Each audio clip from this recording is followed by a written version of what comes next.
En el nombre del Padre, y del Hijo, y del Espíritu Santo. Amén. Ven, Espíritu Santo, llena los corazones de tus fieles y enciéndeles el fuego de tu amor. Envía, Señor, tu Espíritu, y todo será creado, y se renovará la faz de la tierra.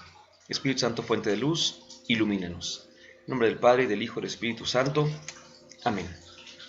Muy buenas noches, sean bienvenidos. Empezamos nuevo curso, el curso de julio del 2022. Este lo vamos a dedicar a lo que podríamos llamar momentos difíciles en la historia de la iglesia. Le hemos querido poner luces y sombras porque ya veremos cómo habrá ocasiones en las cuales parezca que hay más sombras, más oscuridad que luz en la historia de nuestra iglesia. Pero sabremos, y es la intención, sabremos encontrar las luces que también existen allí. Quiero decirles algo muy interesante, que hace unos meses o años quizá, pero yo creo que más bien meses, venimos reflexionando con algunos amigos, y es que en realidad nosotros olvidamos que nuestra historia tiene una iglesia de 2000 años, ¿no? Y esto, ¿qué significa?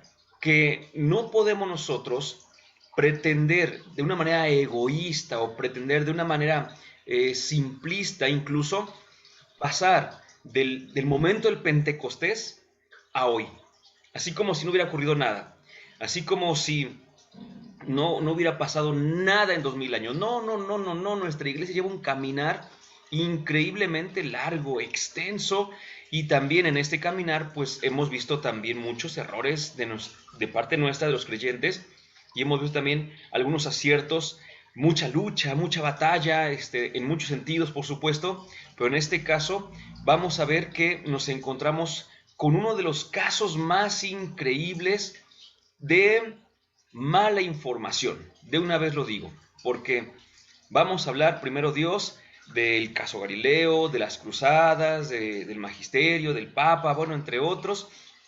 Es de lo que vamos a tratar, que son como momentos o situaciones que nos pueden parecer lejanas, pero que todavía nos siguen achacando, ¿verdad? Todavía siguen señalando a la iglesia y diciendo es que la iglesia es una retrógrada que no entiende, no sabe. Ay, Dios mío, si supieran que la iglesia no es retrógrada para nada, al contrario, siempre está a la vanguardia en el mejor de los sentidos, y aún así, sabedora de todo esto, se pone a disposición de aquellos que vamos caminando con el tiempo. La iglesia que va caminando con la eternidad de Dios, y nosotros que vamos caminando con el tiempo, y la iglesia siempre nos espera para poder decirnos una palabra. Perdón, no obstante, hemos dicho que también encontraremos situaciones en las cuales necesitamos aclarar. Y el día de hoy es el mejor punto para aclarar, porque todavía escucho gente que cree que la iglesia está como que peleada la fe con la ciencia, ¿verdad? Entonces, entre otras cuestiones, alegan que la iglesia no tiene por qué meterse en las cosas de la ciencia, que no sabe y demás, pero sobre todo hay un punto muy importante, que para algunos creyentes, pero que desconocen la situación, les resulta incómodo hablar, por ejemplo, del caso Galileo, que es el que vamos a tratar el día de hoy. Pero vamos por partes, porque el Papa San Juan Pablo II dijo lo siguiente en una reunión que tuvo con una comisión, una academia de las ciencias allá en el Vaticano. Fíjense nada más. Estaban celebrando un aniversario de, no recuerdo en ese momento si fue de nacimiento, creo que fue de nacimiento de Albert Einstein. Entonces, sí era de nacimiento. Y entre su discurso dijo lo siguiente: Galileo y Einstein caracterizaron una época, cada quien en su tiempo, por supuesto, no son contemporáneos ellos, pero cada quien en su tiempo. La grandeza de Galileo es de todos conocida, como la de Einstein, pero a diferencia del que honramos hoy, dice, ante el colegio cardenalicio en el palacio apostólico, el primero, es decir, Galileo, tuvo que sufrir mucho. No sabríamos ocultarlo, no podríamos ocultarlo. Tuvo que sufrir mucho de parte de hombres y organismos de la iglesia. Fíjate lo que decía el Papa San Juan Pablo II, ¿eh? Vamos por partes. El Concilio Vaticano II reconoció y deploró ciertas intervenciones indebidas. Permítasenos deplorar, dice el número 36 de la Constitución Conciliar Gaudium et Spes, ciertas actitudes que, miren bien, por no comprender bien el sentido de la autonomía legítima de la ciencia, se han dado algunas veces entre los propios cristianos, actitudes que, seguidas de agrias polémicas, indujeron a muchos a establecer oposición entre la ciencia y la fe. La referencia a Galileo, sigo leyendo tranquilamente la intervención del Papa, la referencia a Galileo se expresa claramente en la nota adjunta a este texto, la cual cita el volumen Vida y Obra de Galileo Galilei de Monseñor Pío Pasquini, editado por la Pontificia Academia de las Ciencias. Continúo con lo que dice San Juan Pablo II en esta alocución, en este discurso, porque van a ver lo que dice a continuación, no se lo esperan. Dice: para ir más allá de esta toma de posición del concilio, vean esto, deseo que teólogos, sabios e historiadores, animados de espíritu de colaboración sincera, examinen a fondo el caso de Galileo. Ahí estamos, ¿no? El tema es justamente el caso Galileo, o el caso de Galileo, como le llama el Papa. Era un deseo que tenía el Papa. Estoy hablando del glorioso año de 1979. Es el mejor año del mundo, del universo y demás. Bueno, dijo el Papa, insisto, deseo que teólogos, sabios e historiadores, animados de espíritu de colaboración sincera, examinen a fondo el caso de Galileo y, reconociendo lealmente los desaciertos, vengan de la parte que vinieren, hagan desaparecer los recelos que aquel asunto todavía suscita en muchos espíritus contra la concordia provechosa entre ciencia y fe, entre iglesia y mundo. Doy todo mi apoyo a esta tarea, que podrá hacer honor a la verdad de la fe y de la ciencia, y abrir la puerta a futuras colaboraciones. Esto decía el Papa en 1979. Y 2 años después se creó una comisión para analizar el caso Galileo. ¿Sí? 2 años después. Y de esta primera fecha, del 79, 13 años después, en 1992, el Papa hizo otra intervención y en ella, digámoslo así, se desnudó totalmente ante la situación del caso Galileo. Y sobre ello vamos a hablar. Lo primero que tenemos que decir es qué es el caso Galileo, ¿verdad? Porque creo que podemos tener como una sensación o como un conocimiento mínimo básico, bueno, por supuesto, pero es necesario recorrer espiritualmente hablando, junto con los protagonistas, recorrer la historia de la cual vamos a basarnos para poder entender mucho mejor la situación que nos tiene aquí. Bueno, ¿qué es el caso Galileo? Vamos por partes. Miren, tenemos que recordar que de manera siempre artificial pero sistemática, nuestra humanidad se divide al menos en unas cuantas grandes etapas, ¿sí? Hablamos, por ejemplo, de la época clásica, en donde encontramos a la clásica antigua, por supuesto, que encontramos la influencia griega junto con la influencia romana, los imperios griego y romano. Después, ahorita voy a dar un poquito más de fechas y ordenación en lo que estoy diciendo, nada más para que tengamos rápidamente de todo y después vamos como desmenuzando. Después viene lo que llamamos la Edad Media, luego viene la Edad Moderna y luego la Edad Contemporánea, que es en la que estamos nosotros, ¿sí? Entonces, estas 4 grandes etapas de la humanidad son en las que se divide. Vamos por partes. A ver, la Edad Antigua la encontramos hablando de cuando Grecia, en Grecia se empieza a responder dudas existenciales ya no a través de mitos, de fábulas, de leyendas, sino a través de la razón. Y estamos hablando más o menos del siglo 6, 7 a.C., cuando empieza la famosa filosofía griega, que es un parteaguas para el uso de la razón. Ojo, que eso es importante, ¿eh? Recuerden, la razón, la razón, la razón, porque es tan importante. Vamos a ver, pues entre estos filósofos había tres que destacaron y que algunos le dan el nombre, a veces un poco sarcástico, ¿verdad? Pero también por su importancia, de la famosa Trinidad filosófica, a saber, Sócrates, Platón y Aristóteles. De los tres hemos escuchado algo: Sócrates, Platón y Aristóteles. Ellos fueron como los más representativos de la filosofía griega. ¿Ok? Pero unos 160 años más o menos, es decir, de 1 a 2 siglos antes de la era cristiana, el imperio griego colapsó y dio pie al imperio romano. El imperio romano lo recordamos mucho porque es en tiempos de este imperio cuando nace nuestro Señor Jesucristo. Entonces, este imperio era muy grande, muy, muy grande, y se dividía en dos grandes secciones. Pero, a ver, hago una pausa. Ya dijimos de la Edad Antigua, y ya dijimos que antes, obviamente que había historia de la humanidad, por supuesto, ¿no?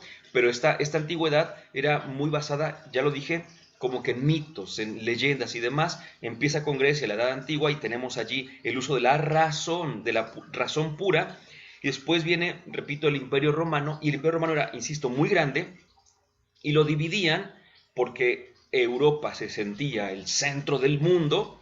Lo dividían en la derecha de Europa y la izquierda de Europa, por así decirlo, ¿no? Entonces a la derecha encontramos el este o el oriente, y era pues el Imperio Romano de Oriente. Y a la izquierda, visto de frente por supuesto, encontramos el oeste, vaya, y el occidente, como llamamos hasta el día de hoy llamamos occidente a esta parte del mundo, ¿no? Bueno, entonces ahí estuvo el Imperio Romano, estuvo muy bien. Recordemos que el Imperio Romano eh, adoptó varias ideas de los griegos, y a los lugares que el Imperio Romano también llegaba, compartía sus ideales. Grecia como que imponía un poquito más, pero Roma como que era un poquito más dialogante, por así decirlo. Entonces llega el siglo V, cae el Imperio Romano de Occidente, permanece el Imperio Romano de Oriente, pero cae este Imperio Romano que ya era cristiano, ¿verdad? Acuérdense de eso, ya era cristiano, es porque desde el siglo cuarto, mejor dicho, ya se había dicho que dejaran las persecuciones a los cristianos porque Roma había perseguido cristianos. Y ya después de eso, en el mismo siglo IV, se dio como que la pauta para que todo el imperio fuera cristiano. Entonces ya eran cristianos.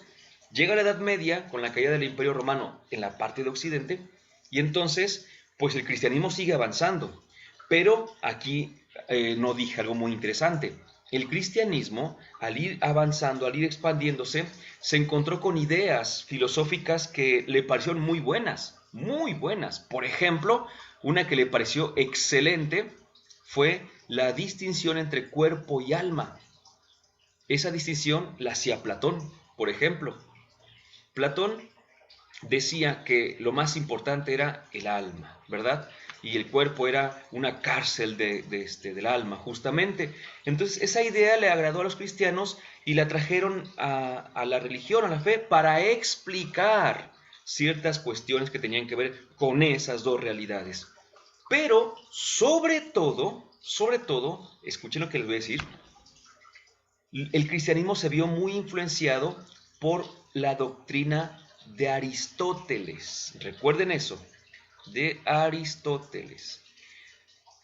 Yo creo que la mayoría habremos escuchado esto de la famosa transubstanciación, ¿verdad? Ese acontecimiento que pasa en la misa y que se cambia la sustancia de pan y vino por la sustancia, el cuerpo y la sangre de nuestro Señor, y aunque a la vista vemos pan y vino y olemos y saboreamos pan y vino, en realidad ya es el cuerpo y la sangre de Cristo. Bueno, esa idea también nos viene justamente de Aristóteles y todo esto, ¿no?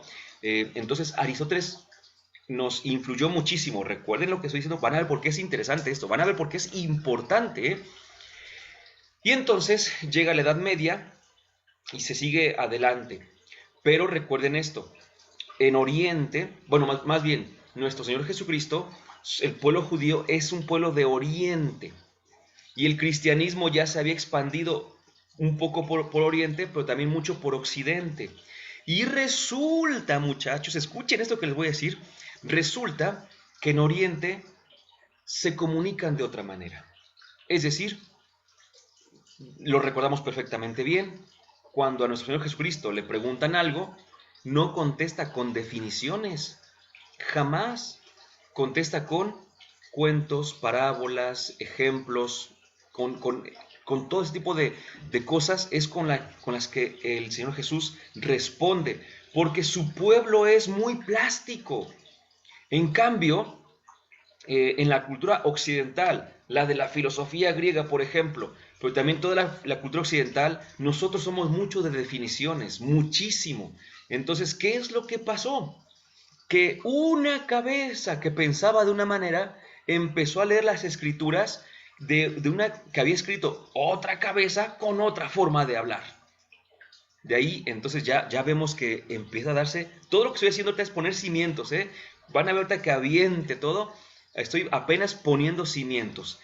Entonces, en este sentido de cosas, pues, adivinen qué decía Aristóteles. Bueno, a Aristóteles y otro muchachón de nombre Ptolomeo. Aristóteles usaba la razón y le encantaba usar la razón. Repito, era un gran filósofo y era muy buen filósofo.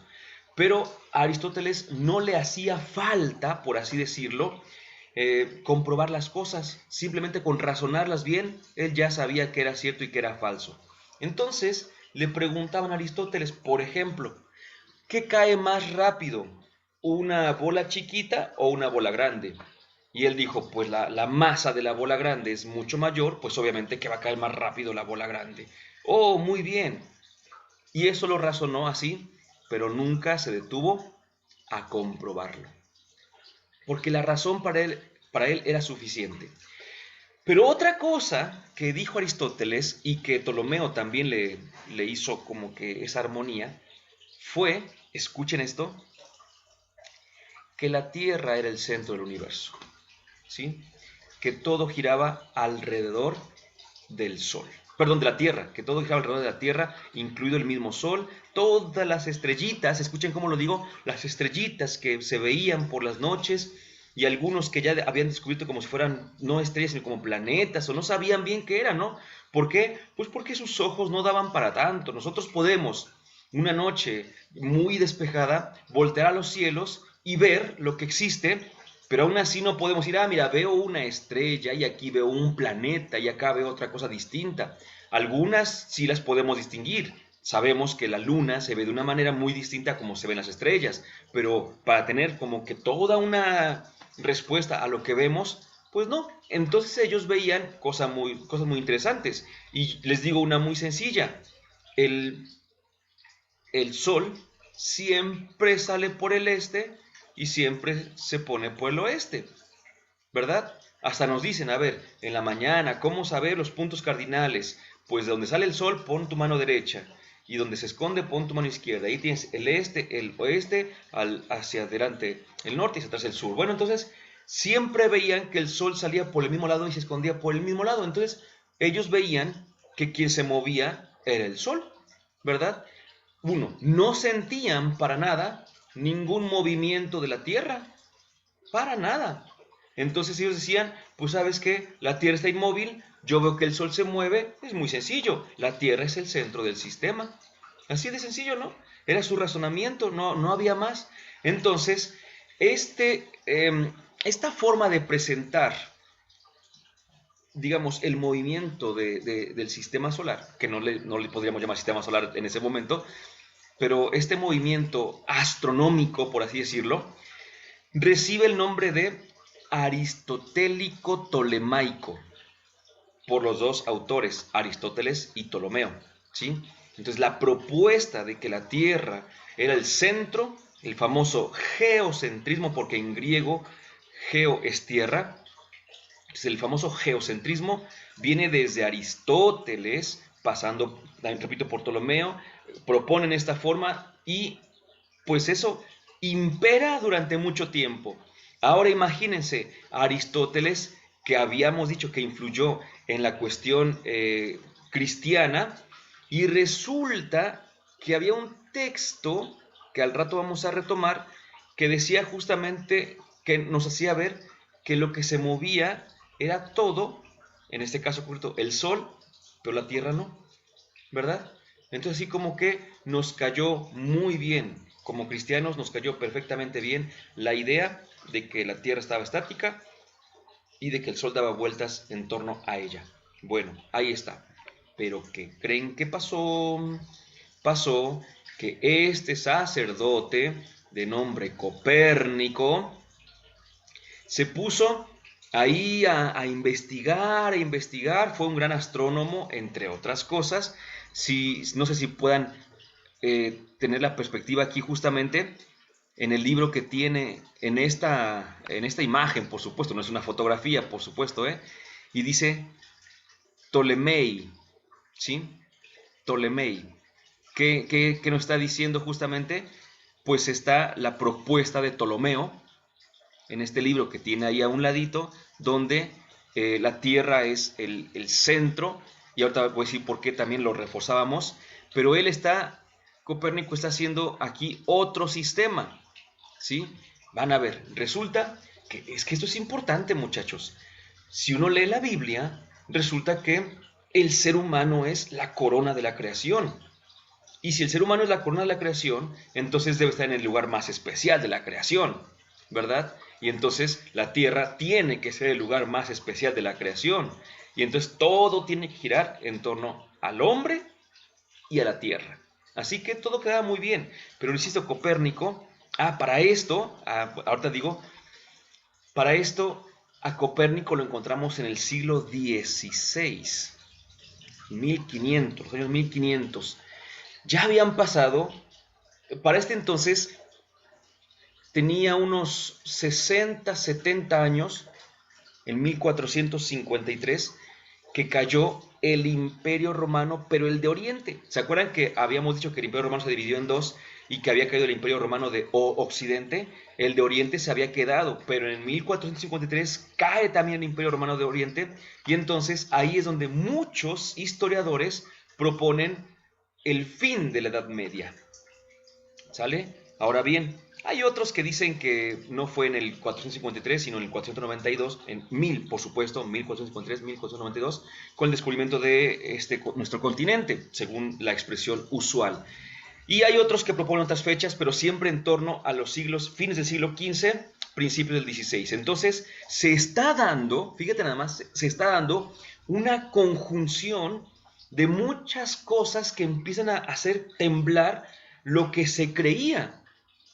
Dentro de esto, tenía unos cuantos años cuando Copérnico propuso, para él, hasta el momento es para él, Copérnico propone para él que la Tierra no está en el centro, porque fíjate nada más que interesante, es efectivo lo que decimos de que el Sol siempre sale por el mismo lugar y se mete por el mismo. Eso nos haría pensar que está dando vueltas en torno a nosotros, por supuesto. Pero resulta que había otros astros que veían que no hacían ese movimiento que hacía el Sol en torno a nosotros, a la Tierra, ¿no? Sino que veían que había otros que hacían como que una elipse y otros distintos, y entonces no sabían responder por qué. Decían, si la Tierra es el centro, el Sol hace bien sus vueltas, pero hay otros astros que no están dando las vueltas bien. Pareciera que están dando vueltas en torno a otra cosa que no es la Tierra. Entonces, como que dijeron, ¿y cómo sería? Y Copérnico se atrevió a ir con más de 15 siglos, 15, 16 de su nacimiento, de cuando lo encontramos, pero esto viene desde antes de Cristo, insisto, desde Aristóteles y Ptolomeo. Con tantísimos siglos se atrevió en contra de ellos, en él, todavía sigo de él, y decir, no, el centro no es la Tierra, sino el Sol. Y eso explicaría, si yo veo al Sol aquí y entiendo que no es él el que está dando vueltas, sino que soy yo, eso explicaría otros cuantos movimientos. Excelente. Y dijo, perfecto, ya entendí, ya lo puedo entender yo. Pero adivina qué, uno, no podía explicarlo mejor. porque era razonar lo que estaba viendo, pero no había comprobación. Entonces, ¿qué es lo que pasó? Que además de eso, tenía poquito que un tal Martín Lutero había escrito unas tesis 95 en total, las había pegado ahí en la puerta de la abadía de Wittenberg, y entonces pues había hecho una separación entre la iglesia, voy a decirlo así, la iglesia católica, y lo que actualmente llamamos iglesia católica, e iglesia protestante. Se separó. Entonces Copérnico pensó, ya como si yo supiera lo que pensó Copérnico, pero puede ser, ¿no? Copérnico pensó, si yo propongo esto ahorita, que está tan fresco, que el descubrimiento del nuevo mundo, que el fin de la Edad Media, por así decirlo, él no lo pensaba así, pero veía los cambios que había, que la imprenta en 1440, había Gutenberg, ya saben, la había propuesto, y ahora imagínense que ya el conocimiento ya no estaba nada más en manos de unos cuantos, de los monjes sobre todo, sino ya estaba al alcance de todos, súper fácil, y entonces era una revolución total. Y Copérnico escribió un libro que se llamaba justamente así, de la revolución de los astros celestes. Era una revolución de los astros de algo, ¿no? Y entonces escribió el libro, pero no se atrevió a publicarlo, porque dijo, es que no puedo comprobar todo lo que digo, por una parte, pero por otra, si lo saco, va a haber más separación. Entonces, era sacerdote, insisto, se quedó como que así aplacado, pero empezó a escuchar que por ahí ya no era el único que pensaba algo así y demás, y se animó a mandarlo a la imprenta, que tenía un siglo apenas de existencia. Recibió su libro y el mismo día murió Copérnico. Ya no vio, ya no supo que acababa, por así decirlo, de proclamar, no de crear, bueno, de crear como teoría por supuesto, científica, no como teoría ordinaria, sino que acababa de proponer para todos el heliocentrismo. Es decir, que ya no era geocentrismo, ya no estaba la Tierra en el centro, sino que ya estaba el Sol en el centro del sistema solar. Ahora sí sería el sistema solar, ¿no? Entonces, pues ya no supo nada más, pero repito, tampoco podía comprobar mucho. Unos cuantos años después, a inicios del siglo XVII, bueno, todavía en el siglo XVI, nace el buen Galileo Galilei, en donde una ciudad que conocemos todos porque tiene, bueno, no porque hayamos estado todos, a lo mejor de ustedes sí, yo no he ido, ¿verdad? Pero que la conocemos todos al menos por fotografías porque tiene una torre inclinada. Exactamente, en Pisa, ¿verdad? Italia. Entonces, el buen Galileo Galilei nace allí y bueno, pues es parte de los que estudiaban. Tenemos que recordar que estamos en una época donde se ha dado el famoso, por una parte, el Renacimiento, ¿verdad? Que es un resurgir del espíritu humano, por así decirlo, según lo que se propone. Ahorita tengo que decir algo sobre esto, ¿eh? Y en el cual vuelve a dejarse atrás, se quiere dejar atrás la fe, porque algunos creen que la fe, que la iglesia ha obstruido el paso a los avances. Entonces viene el Renacimiento, nace el humanismo, y en el humanismo se pone al hombre en el primer lugar, y ya el hombre ya es ahora el gran, todo, el gran conocedor, el gran sabio, el gran todo, y entonces pues ya empieza a tener un papel más protagónico el ser humano, la voz del ser humano, que la voz de Dios mismo, ¿no? Y entre tantas cosas entonces, pues Galileo era matemático, hijo de un músico y demás. Al rato voy a decir un poquito de su vida, muy poquito chisme sobre todo, pero porque nos va a hacer falta, no por otra cosa, ¿verdad? Y resulta que el buen Galileo, pues dicen, yo no me puedo atrever a decir eso, pero dicen que como que desde que estudiaba no le caía bien Aristóteles. Entonces, pues como no le caía muy bien Aristóteles, siempre intentaba ir en contra de lo que él decía. Y una de las cosas justamente que él sabía o que él proponía a Aristóteles era que la Tierra era el centro de todo el universo, y dijo Galileo, pues yo creo que no. Y entonces resulta que mientras Galileo andaba ahí viendo por aquí, porque repito que era un conocedor de muchas materias, a la par de su vida se inventa, escucha esto, se inventa el telescopio. Por allí, algunos curiosos habían puesto unos lentes, ya recordarán que los cóncavos, convexos y demás y todo esto, pusieron una serie de lentes y resultó que se amplificaban las imágenes, se ampliaban así enormemente las imágenes y todos bien contentos. Bueno, pues Galileo dijo, a ver, tráiganme uno de esos juguetitos que acaban de inventar que le llaman telescopio.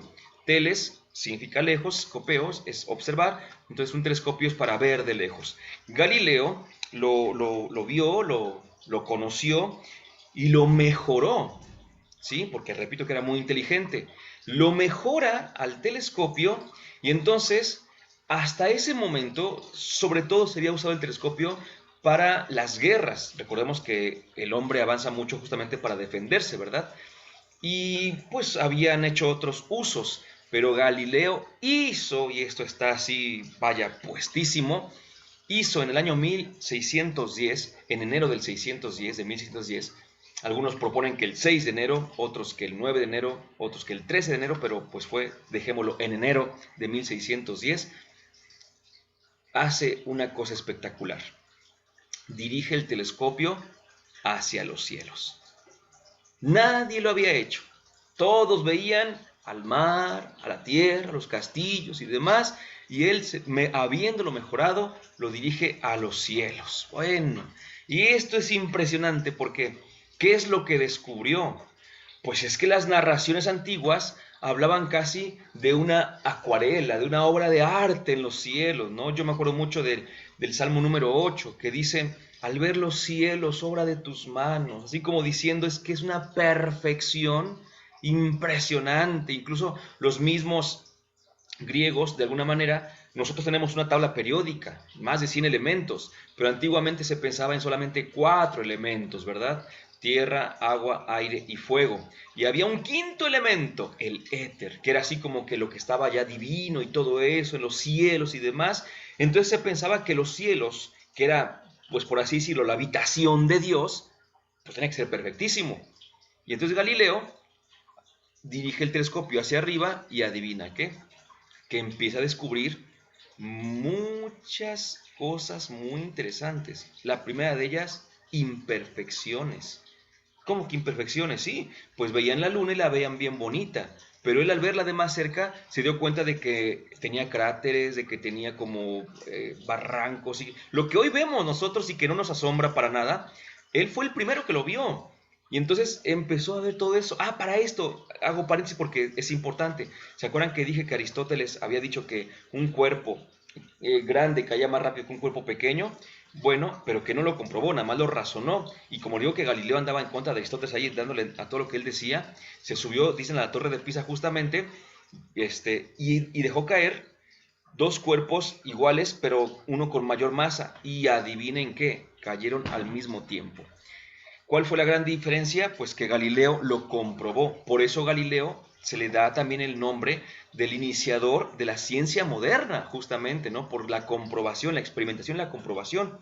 Entonces, por eso es que, ahora me acordé porque iba a decir que fue el primero que vio los cielos como eran, vaya, los astros, y se dio cuenta, comprobó así visualmente que la luna no era perfecta como se pensaba. El sol, que siempre había sido el símbolo hasta de Dios mismo, porque era grande, bonito y brillante, y de repente se dio cuenta de que tenía manchas. Júpiter, le descubrió a Júpiter unas lunas, y era interesante porque él, así cuentan las anécdotas, cuentan que un día vio hacia Júpiter y dijo, mira, tiene ahí unas lunas. Bueno, no dijo que eran lunas, dijo que eran como que otros astros por ahí, ¿no?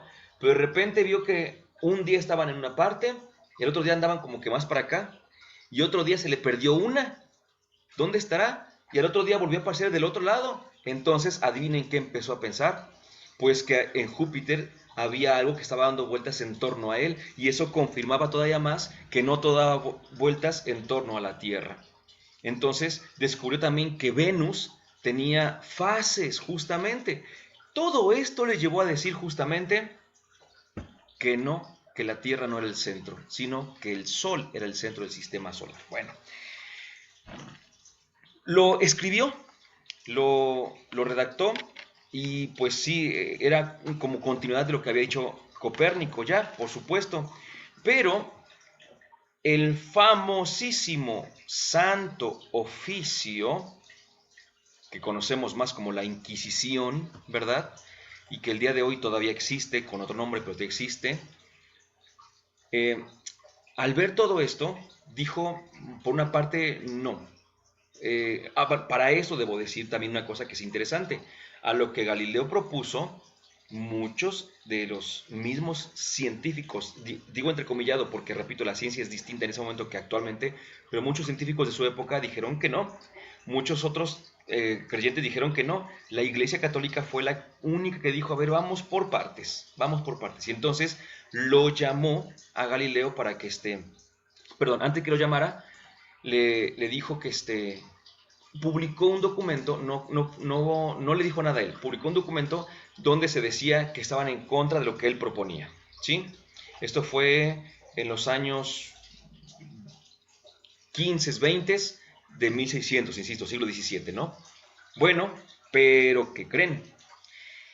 Que las teorías o las propuestas de Galileo, había un cardenal en la iglesia que era su fan, por así decirlo. Entonces cuando él escuchaba lo que Galileo decía, él se emocionaba y como que le creía, ¿no? Y adivinen qué, que ese cardenal, unos años después, llegó a ser papa. Entonces Galileo dijo, ya la armamos. ¿Por qué? Porque el papa anterior no aceptaba las propuestas de Galileo, pero el papa actual, Urbano VIII, dijo, sí acepta mis propuestas, entonces pues vamos a avanzar. Y él siguió entonces investigando, escribiendo. Es el primer libro que había escrito Galileo, que no le había gustado a la iglesia, se llamaba El mensajero de las estrellas. Y aparte lo escribió en latín el amigo Galileo, y pues obviamente que el latín en aquel entonces era como que un lenguaje bastante común, por así decirlo, todavía, no, un poquito menos, pero todavía. Entonces llegó a muchos, y después entonces sube al papado el Papa Urbano VIII, y era, repito, entre amigo y admirador de Galileo, y Galileo se sintió en total libertad, siguió investigando y escribió otro libro en el 32, 1632, que llamó Diálogo. Algunos le llaman así nada más Diálogo, pero otros le llaman Diálogo entre los dos grandes sistemas. ¿Y cuáles eran estos grandes sistemas? El geocéntrico y el heliocéntrico. Y en este libro, el buen Galileo pues se burlaba incluso de las propuestas del sistema geocéntrico, y después echaba mucha carne al asador con el sistema heliocéntrico. Pues bueno, pues resulta que aquí viene el punto importante. Eso fue en 1632. En 1633 que lo mandan llamar el Santo Oficio. Recuerden que el Santo Oficio, que también dije que se llamaba Inquisición, ¿qué significa Inquisición? Preguntar, ¿sí? Viene de preguntar. Entonces lo que hizo fue preguntarle. ¿Y qué le preguntó? Bueno, a ver, explícanos lo que estás diciendo, porque como que no creemos mucho. Y Galileo les explicó, aquí en la imagen intenta hacer eso justamente, ¿no? Pero aquí viene una cosa bien interesante, pero bien interesante. Yo no sé si por nervios o porque definitivamente no sabía, pero en los días que Galileo estuvo siendo interrogado por el Santo Oficio, no dio argumentos suficientes. Y me explico. De hecho, los que dio eran equivocados. Por ejemplo, él decía que el Sol era el centro, y que la Tierra se movía, y que como una característica del movimiento de la Tierra eran las mareas altas y bajas, que se daban porque la Tierra estaba moviendo. Y unos padres jesuitas, que eran, pues ya saben, de los estudiosos hasta el día de hoy, muy estudiosos, le dijeron, no, eso es por la acción de la luna. Fíjate nada más lo que dijeron. Y Galileo se burlaba de ellos, decía, qué ignorantes son ustedes que dicen que las mareas altas y bajas tienen que ver con la luna, si más bien tienen que ver con el movimiento de la Tierra. Fíjate nada más. Es decir, ahí ellos le decían a Galileo, es que dinos, compruébanos, y propiamente, escuchen lo que les voy a decir, porque aquí viene justamente la famosa leyenda. Le dijeron, es que no nos das suficientes argumentos ni comprobaciones para lo que estás afirmando. Entonces te pedimos que no sigas diciéndolo. No fue que Galileo propuso el avance científico de la humanidad. Decía una verdad, pero la iglesia lo que le recriminaba no es propiamente la verdad que dijera en sí misma, sino que no daba argumentos o comprobaciones. Le dijeron, entonces, como no se puede comprobar, entonces no podemos, señor Galileo, y usted tampoco puede seguir con esto. Y entonces aquí vienen dos cosas que la gente dice, a ver si las han escuchado ustedes. Primera, que le pidieron a Galileo que se retractara. Y que se retracta. Pero cuentan que cuando Galileo se iba saliendo de esa sala terrible de la Inquisición, se para en la puerta, voltea y dice esa famosa frase, Eppur si muove, que significa, y sin embargo, se mueve, ¿no?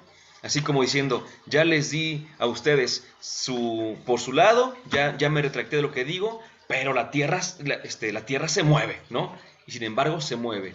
Y entonces, pues allí es donde viene, repito la leyenda, que lo agarran y que lo queman y que lo matan porque la iglesia siempre ha sido retrógrada y demás. Falso, falso, todo eso es falso. En realidad, la frase Eppur si muove no la dijo Galileo, para empezar, sino que muchos años después, ya en el siglo XVIII, un periodista, al escribir este tipo no de crónicas, sino haciendo alguna alusión a Galileo, le puso esa frase. Y a partir de allí se le empezó así como si realmente lo hubiera dicho Galileo. No, van a ver ahorita qué es lo que dijo Galileo cuando murió. Ahorita van a ver, de hecho, cuando murió, ¿no? Porque para esto Galileo era muy creyente, era muy católico. Entonces cuando le decían que dejara de hablar, él dejaba de hablar tranquilamente, ¿no? Y entonces al pobre Galileo que lo queman en la hoguera. No, lo que le pidió la iglesia es que dejara de escribir, que dejara de hablar. Y el famoso castigo fue, y adivine, señor Galileo, y a partir de ahora ya no va usted a vivir en su casa. Va a vivir en este palacio y aunque no va a poder salir de aquí, aquí se va a quedar hasta lo último de sus días.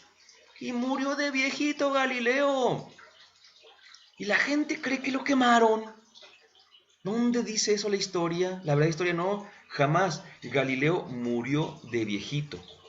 Galileo, aquí es donde le digo que viene el chisme, así como que rapidillo. Galileo eh, había tenido unos hijos fuera de matrimonio y estos hijos, un varón y dos mujeres, estos hijos en aquel entonces no era para nada bien visto. Ya no puedo decir si hoy tampoco u hoy sí, ya ni sé, pero bueno, ya la vida ha cambiado. Pero bueno, entonces lo que quiso hacer fue como que, por una parte se quiso desentender de ellos, pero le pidió la mamá de sus hijos, no era su esposa porque, repito, estaban fuera de matrimonio, le dijo que por favor le echara la mano para que sus hijas entraran al convento. Eso es interesantísimo, ¿eh? Y entonces que como eran muy chiquitas, una de 13 y una de 15 si no me equivoco, no podían entrar al convento, pero Galileo movió sus influencias dentro de la iglesia para que las aceptaran y ya las aceptaron muy pequeñas y se hicieron monjas. Una vivió normal como monja, pero la otra tenía cuestiones mentales, entonces pues no pudo realizarse como tal. Pues su hija monja, que estaba en condiciones más llevaderas, es la que lo asistió hasta que se murió. Y su hija es la que dice lo último que dijo cuando iba a morir. Escribe su hija que cuando su padre estaba agonizante ya a punto de morir, lo último que dijo fue Jesús. Eso es lo último que dijo Galileo. No dijo nada de que sin embargo se mueve y nada por el estilo, nunca, ni antes ni al momento de su muerte, sino que lo dijo al final, lo que dijo al final fue Jesús, justamente, ¿no? Ahora bien, pues hasta aquí de momento con la historia de Galileo, que no es para nada, repito, para nada lo que luego nos cuentan, que la iglesia está en contra del avance científico y que el punto importante, el estandarte de muchos es el caso Galileo y todo esto. Pero necesito decir unas últimas palabras porque es importante. La primera de ellas es, ¿por qué todo este relajo por el buen Galileo? Bueno, pues por una cita bíblica. ¿Se acuerdan que les dije que una cultura occidental quiso leer un libro oriental a la manera occidental? Y occidentalmente hablando, Pues leemos literalmente, históricamente. Y entonces el libro de Josué narra que estaban en una batalla y en esta batalla iba ganando el pueblo judío, pero de repente ya iba a anochecer. Y entonces si anochecía el pueblo contrario se iba a retirar, se iba a resguardar y no se iba a dar la victoria. Entonces Josué le dijo a Dios que le hiciera caso, que para ganar y demás, y le pidió al sol que se detuviera. Y dice la Biblia, y el sol se detuvo en Gabaón. Entonces, es más, hasta dice allí una de las citas que más en mi comunidad más nos gustan, dice, no ha habido otro día en la historia donde Dios le hizo caso a un hombre, donde Dios obedeció a un hombre. Es fuertísimo, ¿no? Pero bueno, entonces a lo que voy es a que cuando Galileo proponía que la tierra se movía, pues ellos sacaban la Biblia y decían, no, muchacho Galileo, pero pues si el sol se detuvo en Gabaón, si se detuvo es porque andaba en marcha. Entonces quien se mueve es el sol, no la tierra. Entonces esta cita, entre otras, pero sobre todo esta, es la que a muchos les dio la idea de que la tierra era el centro. Pero esto nos hace ver justamente el peligro de una mala interpretación bíblica, de una pésima interpretación bíblica. Resulta, para finalizar, resulta que en 1992 entonces, 350 años después de la muerte de Galileo, el Papa Juan Pablo II Santo, ¿se acuerdan que en el 79 había pedido que se investigara el caso Galileo? En el 81 se creó la comisión y en el 92 se dieron los resultados y allí también hizo otra intervención el buen Papa Juan Pablo II Santo ya, y en ella nos vuelve a decir lo mismo que nuestra iglesia ha propuesto, que la ciencia y la fe, en primer lugar, no están peleadas, sino que como el Papa Juan Pablo II dijo en su famosísima encíclica Fides et Ratio, dijo, la ciencia y la razón, la fe y la razón, son como las dos alas con las que se eleva el espíritu humano. No se pueden contradecir. Galileo, que repito que era muy creyente y que le mandó cartas a muchos padres, sacerdotes, vaya, ahí mencionaba a él que él estaba de acuerdo con la Biblia, por así decirlo. Y él decía, Galileo, que no podían contradecirse la verdad y la verdad. Entonces, que Dios hablaba justamente por un libro, el de la ciencia, y un libro, el de la fe. Entonces, que no podía contradecirse porque las dos venían del mismo, cosa que decimos el día de hoy nosotros. Pero fíjate nada más cuánto tuvieron que pasar 400 años para que pudiéramos entender todo esto, ¿no? Bueno, un poquito menos de 400, por supuesto. Todavía más, el Papa Juan Pablo II en el 92 siguió diciendo, pero esto pasa porque no hacemos una correcta hermenéutica. Y por eso mismo los creyentes se meten en camisa de 11 varas porque no solamente no saben de ciencia, que podríamos saber, sino que, voy a decirlo así, ¿no? Sino que tampoco a veces de Biblia sabemos. Y entonces malinterpretamos la Biblia, malinterpretamos la ciencia, pues lo que hacemos es una batalla campal. Cuando en realidad, si supiéramos darle a cada una su lugar, sabríamos que no se están contradiciendo, sino que ambas nos están conduciendo a la verdad de todas las verdades. Galileo no dijo epus si mueve, sin embargo se mueve, pero sí dijo una frase que, como dicen algunos, si la hubiéramos escuchado y la hubiéramos atendido en su momento, nos habríamos evitado siglos de una pelea de fantasía irreal que parecía volverse concreta por momentos. Dijo Galileo, el buen Galileo, dijo, es que la Biblia no enseña cómo se mueven los cielos, sino cómo vamos al cielo. Si eso lo entendiéramos el día de hoy todavía, porque todavía hay gente que cree que se pelea la ciencia y la fe, si entendiéramos que cada libro, el de la ciencia, va por su parte, el de la fe va por el suyo, si le quitáramos ya esa lectura, esa mala interpretación a la Biblia, podríamos avanzar gustosos, felices hacia el cielo que nos está prometiendo allí la palabra de Dios, sabiendo que una gran herramienta es justamente la ciencia, porque ella nos está abriendo camino para mucho, no para el cielo, pero sí para conocernos mucho más a nosotros. Y si nos conocemos Dado que somos imagen y semejanza de Dios, podremos conocer mejor a aquel que nos creó a nosotros y a los cielos. Dulce Madre, no te alejes, tu vista de nosotros no apartes. Ven con nosotros a todas partes y nunca solo nos dejes. Ya que nos proteges tanto como la de la Madre, haz que bendiga el Padre, el Hijo y el Espíritu Santo. Amén.